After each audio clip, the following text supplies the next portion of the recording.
Hello, hello. Welcome in to Simplify Piano Live. Today we're going to be talking about using layering to learn a piece. And the first few practice sessions, when you hear a piece and you love it and you set out to start learning that piece, can really make or break your progress with that piece, how long it takes you to learn it, and how you ultimately end up sounding at the piano when you are done learning that piece. And so it's for that reason that beginning a piece really deserves a little bit of extra time and care and attention. And I'm curious how many of you have heard a piece that you love. You know you want to play it, you connect with it instantly, and you sit down at the piano and you're like, I'm just gonna play through it. I'm just gonna play through it and I'll dive in and I'm gonna start learning it. And if you have, that's okay. That's totally normal. In fact, that's mostly what I see, and I'm even guilty of that myself sometimes. Because when we have that initial excitement about a piece, we want to play it, right? We want to just sit down and play it. And yesterday I was making the analogy on Instagram to running a marathon. And if we decided one day that, if you decided that you were going to run a marathon, you most likely would start training. And your training would begin with smaller distances of running, and your pace when you were running would most likely be so much slower than when you ultimately ended up running your marathon at the end of your training. And the same is true of piano. We all sit down and we're like, oh, I'm just going to play through the piece. But that would be the equivalent of us being like, I'm just going to kind of like run the route of the marathon just to get a sense of what it feels like, what it looks like. And when we compare it to running a marathon, it sounds a little bit wild. And it's immediately obvious why that wouldn't be a good idea. If you set out and just decided to run the route of the marathon, if you've never run before, chances are it would be really discouraging and overwhelming, and you might decide right then and there not even to continue on. So when we want to learn a piece and when we start to learn a piece, the process is so important. And layering is what we're going to talk about today. And layering, I've heard people talk about it as a practice technique, but it's really more of a philosophy and a process. And what's so great about it is you can take this process and apply it to anything, okay? Because when you know the fundamental building blocks of the process and the philosophy behind the process, you can make it your own and you can use it with any level of piece, any age of piano player.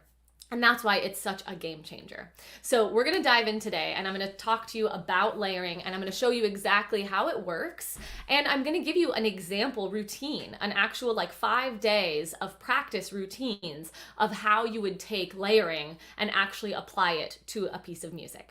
So before we dive in, let me know in the chat, whether you're here live or you're watching this after the fact, who is here? Where are you joining from? Welcome in. I am so happy to have you. And you can see here on my slides that I have a picture of a cake. And a couple weeks ago, I was talking about layering and someone mentioned it made them think of cake. And I was like, yes, that is great. And that analogy works really, really, really well. So we are going to dive in and talk about cake. And I promise I will relate it back to playing the piano. I promise. We're going to get there. But those of you that have baked anything before know that when you're going to bake a cake, the end product is often this beautiful cake with frosting and it's decorated. And this isn't what it looks like when I bake a cake, but theoretically it's possible to get that beautiful look and it tastes delicious. And when you set out to bake a cake, we all know that there's individual ingredients that are mixed in a specific order. And you can't really wing it here, right? There are specific ingredients that individually get mixed together in a specific order, and that's what will create that end product.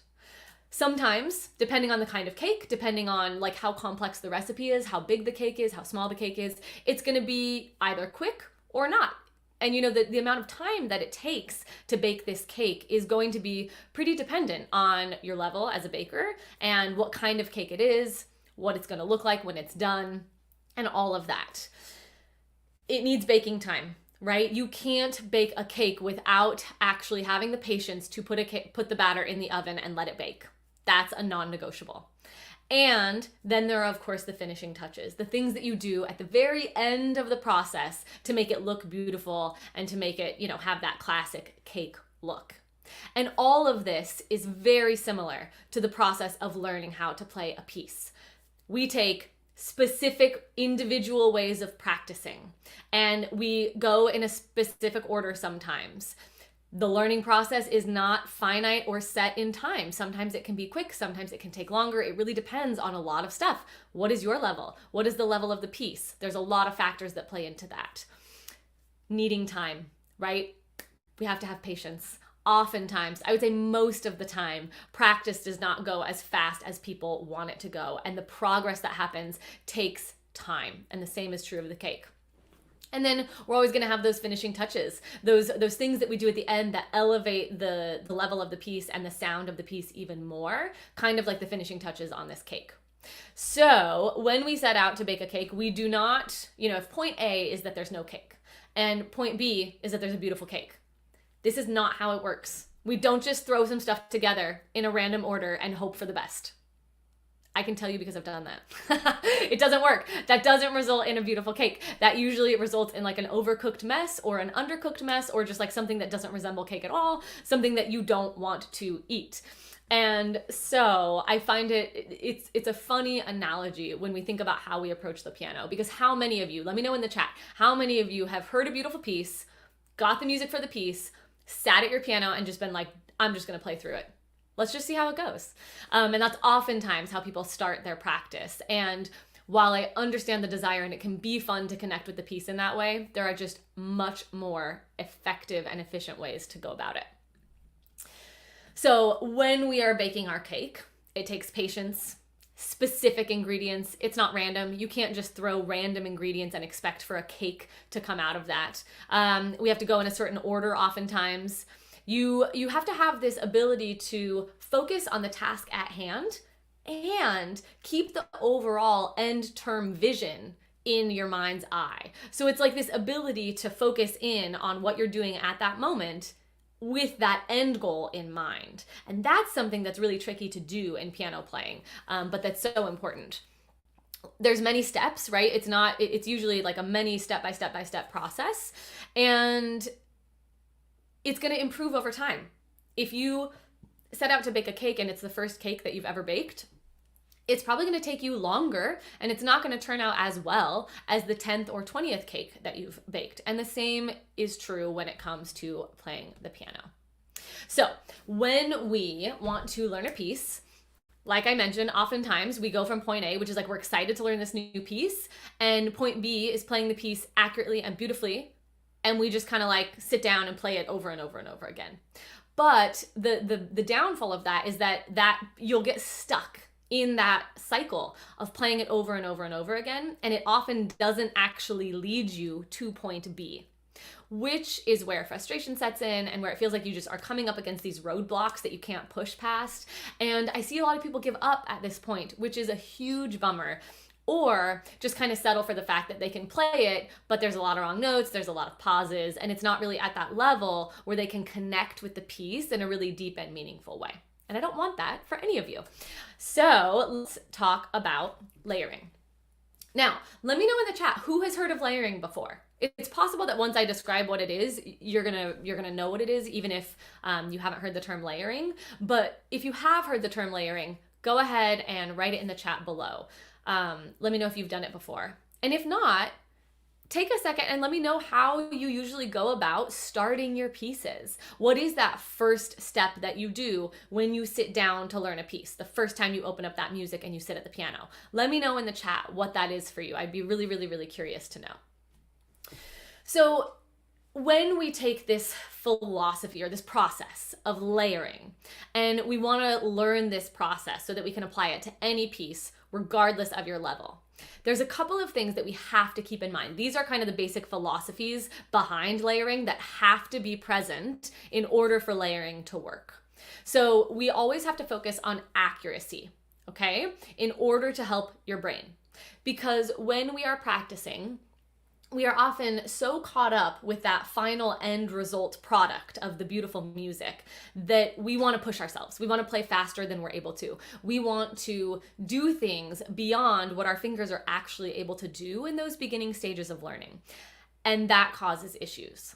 If we focus on accuracy and we go slow and we just focus on playing correctly, doing whatever it takes to make that happen, then the natural byproduct is speed and musicality. Because what happens is when we do something repeatedly, many times in a row, our brain starts to see that it's a process. And when that process happens over and over and over again, our brain starts committing it to memory. And that's when we don't have to think as hard about what we're doing at the task at hand. And we have a little more brain space to add on other layers or other concepts that we can work on. It's like making a peanut butter and jelly sandwich. The first time you do it, it's going to be a little bit complicated, but after you've done it so many times, you'll find that you can make a peanut butter and jelly sandwich. You don't have to think about it anymore. You can talk on the phone while you do it. You can, be doing other things while you're doing that task because your brain has memorized the process. We want to make sure that we break things down into specific tasks, okay? And this goes in line with what I just talked about, where we focus on accuracy, because oftentimes if we're looking at a whole piece of music, or even sometimes a whole line of music, it's just too much for our brain to handle. And so we have to break things down, and we have to focus in and be able to say, okay, right now I'm going to work on this one thing. And I'm going to be able to get this one thing accurate. And so the breaking things down is often what will lead you to that accuracy, especially if the piece is challenging for you. Okay, we have to allow for success in every single practice session.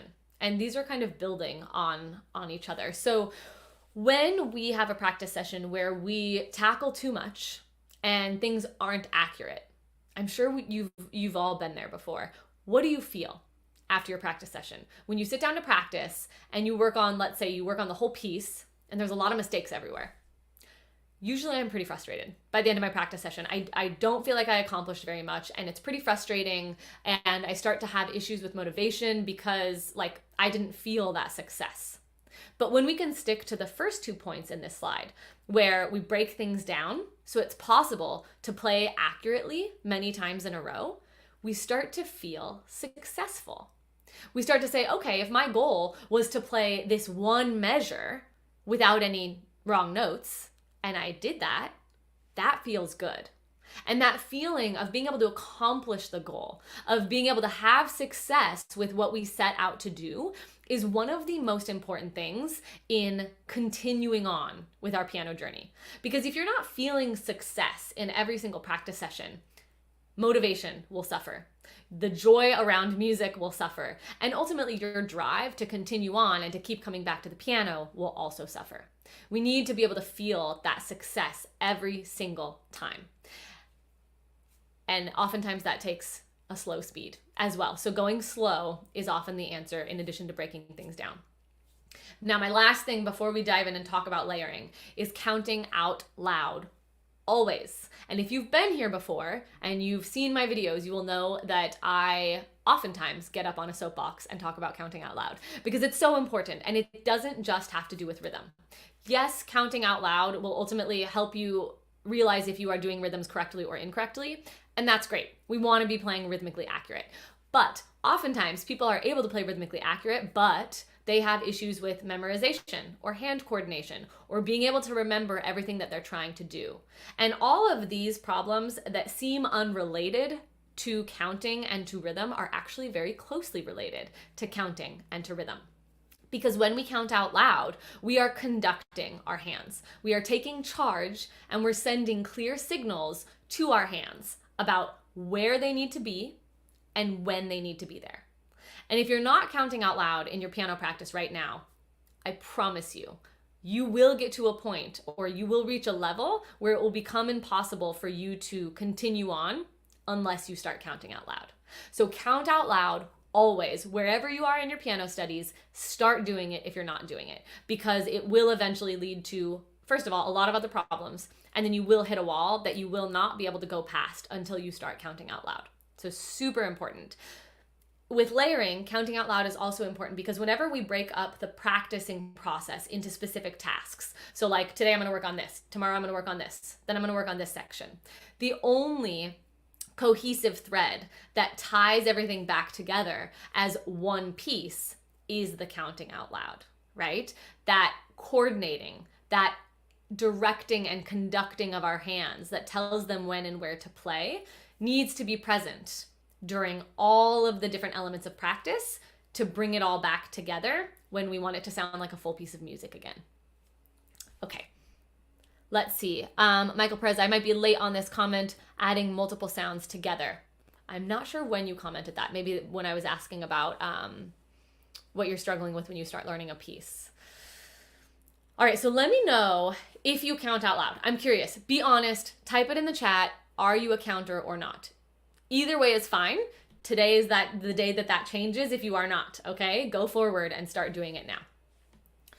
So when we think about layering, essentially what we're thinking about is we're gonna take all of the things that we have to focus on, and we are going to split them up into individual ideas. And when we go to practice, we practice these individual layers all on their own, and we get comfortable doing an individual layer all on its own before we add another layer. So some of those layers might be things like the counting and the rhythm, which also has to do with coordination that we were just talking about. So learning how to count something out loud and learning the proper rhythm, depending on where you are in your piano studies, that most likely is not something that you can instantly do upon first sight of a piece of music. So it takes a little bit of practice in its own. So we can spend some time or several practice sessions just writing and counting, tapping the rhythm out loud, getting really comfortable with how the rhythm sounds and feels and how we count it. And this is especially important if you haven't counted out loud before, because you're gonna it's gonna feel like you're kind of teaching yourself how to count out loud, because it's a skill. It's not inherent. People usually can't do this very well naturally. It's something we have to work on and something that we have to exercise. Let's see. Great information. Bonus is that if we fail to learn piano, we may have learned to cook. Yes. Don't take cooking lessons from me. I was laughing as I was putting together these slides because I'm like notoriously a bad baker, because the cool thing about piano is that if you learn the process of layering, you can shift it around to meet your needs and to meet the needs of the piece. That's not really true of baking, or maybe it is, but I haven't gotten to that level yet. So I usually just mess up baking. Awesome. Looks like Jeffrey is enjoying it. And then Julian, I tend to use a metronome rather than count, but I'll try counting tomorrow. Oh, I'm so glad that you said that, Julian, because first of all, congrats. Amazing that you're using the metronome. Very, very good. I'm very proud of you for that. And counting with the metronome is actually that is really the golden ticket. That is where, if you can use the metronome and count out loud, you really start to take that coordination and that internal sense of rhythm to the next level. And so I don't usually recommend using the metronome without counting. I usually recommend using those as a pair. You can count without the metronome, but you do want to weave in the metronome to make sure that you're not accidentally doing things with the counting that are getting yourself into bad habits. But that's amazing. That's so great that you're using the metronome. Keep doing that, and I'm curious to know how it goes for you when you add the counting tomorrow. If it's difficult, that's normal. Don't give up. You can do it. It might just take you a few days. All right, so another layer might be something like fingering. Again, on its own, fingering is a pretty complex thing, because when we're looking at a new piece of music, we need to know what fingers we're going to use. And if you think about what I was talking about on the last slide, where we have to do something consistently the same, or I use the word accurately. And what I mean by that is the same way each time. Then fingering becomes a very important part of the learning process. Because if you open a piece of music and you sit down and you just kind of wing it, and you're like, I'm just gonna, play whatever fingers are there. Chances are you're gonna use different fingers each time, and you're sending different signals to your brain every time you play it. Not conducive to remembering it when you sit down the next day. Not conducive to being able to play it in the long run. So we want to use fingering as a layer, and take some practice sessions and just experiment with what fingers feel best, and then write them in your music and commit to those fingers and commit to being consistent and actually being methodical about your fingering. Notes. Of course, right? Playing the accurate notes. That's a huge part of learning a piece. And we want to make sure that we're doing that accurately. And depending on the level of the piece, it might be really challenging to do that if there's a lot of notes in one measure. But taking some time to really just learn the notes, that's a layer in and of itself. Articulation, especially if you have a piece that has a lot of articulation, staccatos, legatos, two-note slurs, accents, that can be its own layer. Dynamics can be its own layer, so how loud, how quiet you're going to play things. And it can be a layer to simply look at what dynamics are in your music and try to practice those. It can also be another practice or another layer to like think about adding your own dynamics and, you know, shaping and phrasing and other things that you're going to do to make the piece feel musical. Tempo changes. Practicing in your ritardandos, your accelerandos, or any other tempo changes that are written into the music. That's a layer. And then, of course, any other musical symbols. This is not an exhaustive list. And if you have other ideas about different things that could be layers, go ahead and write it in the chat. Memorization could be a layer. You know, there's other things that we do in the process of learning a piece, and you can split those down into layers as well. But now that we've kind of split all of these tasks up, you can see how much it takes to really learn a piece, right? This is not something that our brain can focus on all at the same time. And that's why we break it down. That's why we go to individual layers. We give our brains one task to focus on. And once we are comfortable with that task and that task feels easy and we're able to do it accurately 95% of the time, that's when we're ready to add another layer. So let's look at an example routine. You can see I've even put the cake in here with the different days. And like I said before, it's a process, and it's a process. And so you don't need to take my routine and apply this routine literally to any piece that you learn, because this routine is going to work well for some pieces and some levels. But depending on what your level is and what piece you're learning, you're going to adjust this routine. But I used this example routine in a challenge that I did in my Facebook group a few weeks ago, and it worked out so well for everybody that did the challenge because it allowed people to really focus on one thing for a whole day. And I would say, if anything, this routine does not get made smaller. It will never take less than 5 days. But if anything, you might actually take what's written up here for day 1, and that might take you many practice sessions or many days.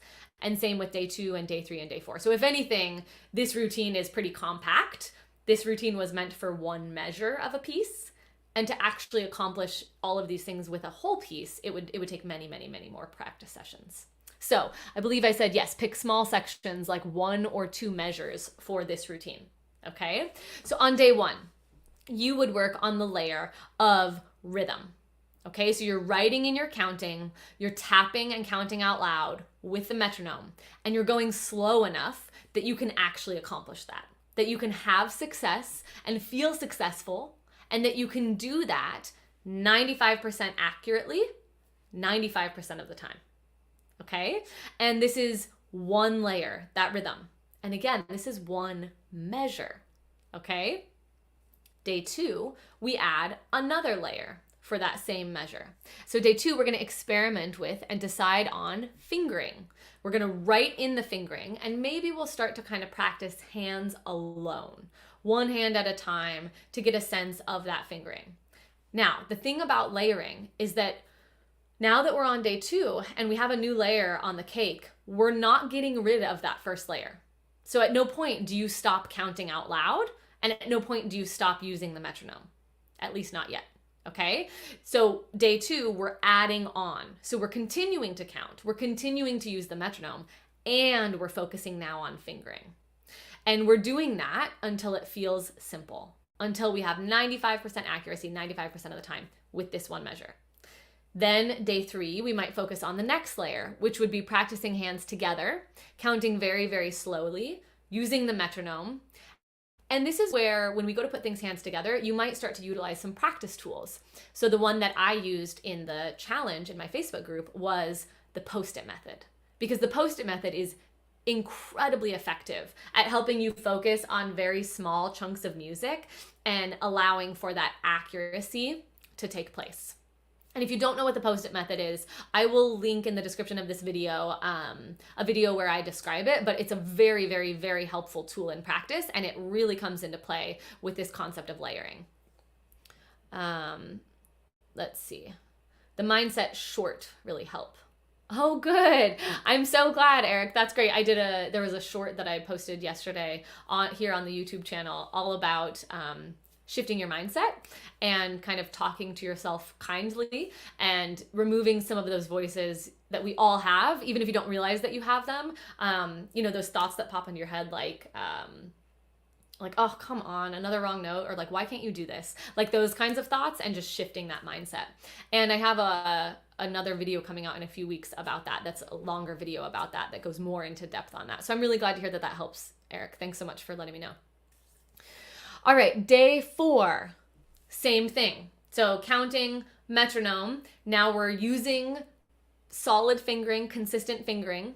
We now have practiced hands together, so things are hands together, and now we're adding articulation on top of those other things that we already have. And then day 5, we add dynamics and other musical symbols on top of what we already did. Now, because this is a process, it does allow for flexibility. Oftentimes when I start to talk about practice routines, or I start to talk about this learning process, people get really scared or kind of turned off by the idea because it seems really stringent. But what's cool about it is that you take this process and adjust it for whatever you need. Because if you remember the previous slide, we talked about how accuracy is always the most important thing. And getting it accurate and as many times as it takes until it feels easy. So if I give you this routine and you set out to do day 1 and you say, okay, well, I did day 1, but I don't feel like it's comfortable and it wasn't accurate yet. You just spend another day doing it. And you spend another day doing it. And you do it for as many days as it takes until it gets to that point. But working on these smaller sections and working with this layered approach, you are going to have that success so much faster. So even if it doesn't happen in one day, if your goal is small enough, you should have that success every single day. Now, the other thing that you can think about is, let's say I do day 1, day 2, day 3, day 4, and I have success, but then I go to day 5 and everything starts to fall apart. Also okay. Just go back to day 4 and just continue on day 4, and then after a few more practice sessions, try to add day 5. So there's always flexibility for you to check in with yourself and to say, is this working? Am I doing it accurately? Is it actually possible to do this? And to kind of make adjustments to the process. But if you do this, it's going to completely transform your piano practice, because it brings a level of focus and a level of organization that not only helps you in the moment when you're practicing, it also starts to help you learn about yourself. And you start to become aware of your mindset. You start to become aware of like how long it generally takes you to write in fingering for one measure of music. You start to have like these time frames, and you start to learn about yourself as a musician. And that's really cool, because then you can just continue to refine the process and refine the process and refine the process to the point that you hear a piece that you love and you're like, cool, I know that that's probably going to take me about 3 months to learn. I know I can learn that for this next recital, or whatever it is. And you start to have more concrete times associated with tasks. And you start to know what kind of practice tools to utilize to take care of different problems that are coming up in your practice, simply because you're bringing a new elevated level of focus and organization to your piano practice. So I'm curious, have you done this kind of practice before? Comment in the chat and let me know if you've ever used layering. As I was talking about in the beginning, I was saying, you might, by the time I describe layering, you might recognize parts of the process, even if you haven't heard it referred to as layering. So let me know in the chat if you have done some of these things before in your piano practice, or if you've unknowingly been using layering. Now, when people first start to learn this process, there's a couple of spots that are common to get stuck on. So I'm going to give you this disclaimer slide and tell you not to get stuck or hung up on these things. So don't get stuck on the size of the process or the success. Okay? So if you set out to add a layer one day and it doesn't work out, oh well. It doesn't mean anything about you. It doesn't mean anything other than you just need more time. Okay. And there's this common like rumor, misconception. I hate it so much, but it's this idea that everything has to go fast, right? That we need to be able to sit down at the piano and be able to play like a whole page of music in one day. And, if you're a music major and you're practicing 8 hours a day, sure. Yes, you can do that. It's not a helpful thing worrying about how fast we are understanding something or how fast we are getting a piece of music is never helpful. It only hinders the learning process, and it only makes us feel bad about ourselves. One thing that I can confidently say after like a million years of teaching people how to play the piano is that I have never seen someone that can't accomplish their goal. Okay? And the amount of time that it takes for them to accomplish that goal, that's the variable. Okay, so if you allow yourself the gift of time and you allow yourself to let the progress be slower than you think it's going to be, you're going to feel that success, and your practice sessions are going to be more fun. You're going to want to go to the piano because you're allowing yourself to feel successful. If you're constantly beating yourself up for how slow you're going or for the fact that you're not making enough progress, whatever that means, then it's not going to be fun and you're not going to want to go to the piano. So don't get stuck on the size of the progress or the amount of success. Celebrate any success and any amount of progress. Don't get stuck on the difficulty. Okay, so people will often say like, well, will this process work if it's a really easy piece or if it's a really difficult piece? Yes, it will work. Okay, again, you just have to maybe adjust the timeline, the time frame, but it will work. It will absolutely work. Don't get stuck on how much time you have to practice. You can use this process with 5 minutes a day. You just need to make that goal small enough that you feel that success. Okay, and that might take you a couple of experiments, a couple of days of experimenting to figure out how small you need to go in order to have success with 5 minutes a day, but it's very possible. All right, it might be half a measure, that's fine. It might be half a beat, that's fine. You can still accomplish something in 5 minutes as long as the goal is small enough.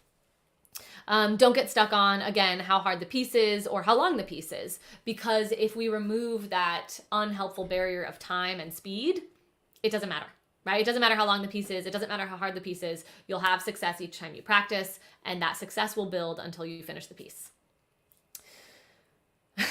This last one I put in as a half joke. Don't get stuck on whatever else seems like a good reason why you can't do what I'm telling you to do. This process works. I promise you it works. It works with every single student that I've ever worked with. It works with any piece I've ever set out to learn. This is a process that will work. So whatever questions you have about it, ask in the chat. Don't get hung up on why it won't work. Tell me why you think it won't work, and I will help you work through that, okay?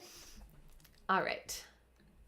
So, as I've mentioned many times, I think I've got this point across, we're just going to focus on the process and learning this process, okay? Learning how to take this process and practice this process. And that's where you'll start to learn for you how long it takes you to add different layers or the best way for you to add different layers. But just focusing on this process and applying it in your practice is going to make a world of difference. All right, so I want to hear your questions. We have had the last few live streams, I haven't gotten a ton of questions, and I want to know your questions because depending on your level, depending on the piece you're learning, it's tricky. It can be tricky to take this process and apply it without the guide, without me sitting there next to you and telling you how to do it. So type in the chat, what pieces are you working on? What questions do you have about this process? Are you getting stuck on how you're going to do this in your piece? Are you getting stuck on any of the things that, I kind of mentioned people get hung up on sometimes? Let me know in the chat because we have some time for questions.